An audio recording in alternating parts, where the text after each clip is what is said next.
it's raining. Again. If I look at my weather app, it looks less like Arkansas and more like a tropical monsoon ecosystem. And honestly, my schedule feels exactly like the weather, completely flooded. The other day I was looking at my to-do list, entirely overwhelmed by how behind I was, and this thought hit me. Everything takes longer than you think it should. It doesn't matter what it is. Writing, a work project, packing, cooking. I always underestimate the time and energy required, and I'm old enough to know better. So why do I keep falling into this trap?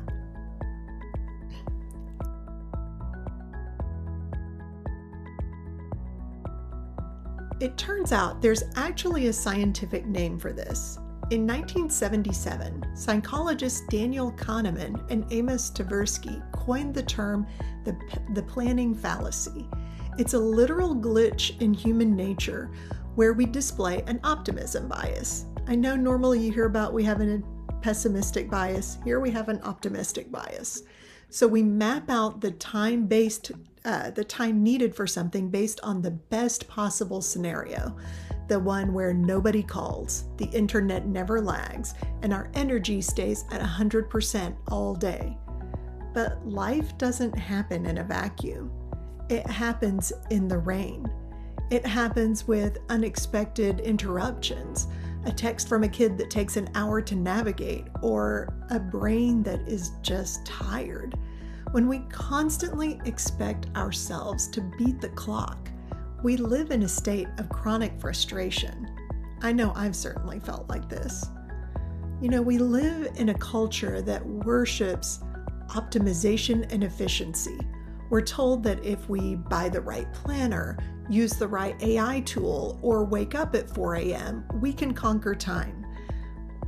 But what if underestimating time isn't a failure of efficiency? What if it's a gentle, recurring reminder of our human limitations? You see, when we fight the clock, we lose our peace. What changes if we stop treating time like an adversary we have to beat and start treating it as the space we're given to live in? If a project takes twice as long, maybe that's just what it needed to be good. If a conversation with a family member went over schedule, maybe that connection was exactly what the day was supposed to be all about. I'm really working on this because I'm very bad about underestimating the amount of time needed and having a to-do list as long as my arm. So I'm trying to practice adding in a buffer. If I think a task will take an hour, I tell myself that it's going to take an hour and a half. If it finishes early, great. If not, I haven't failed, I've just planned for reality.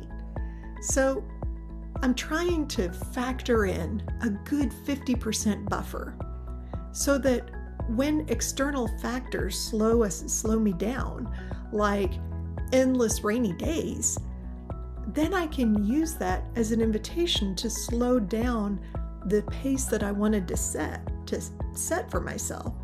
Maybe I can let the desk stay a little messy, let the perfectly planned schedule go to the side, focus on the connection right in front of me instead of on the clock and the things that I wanted to get done.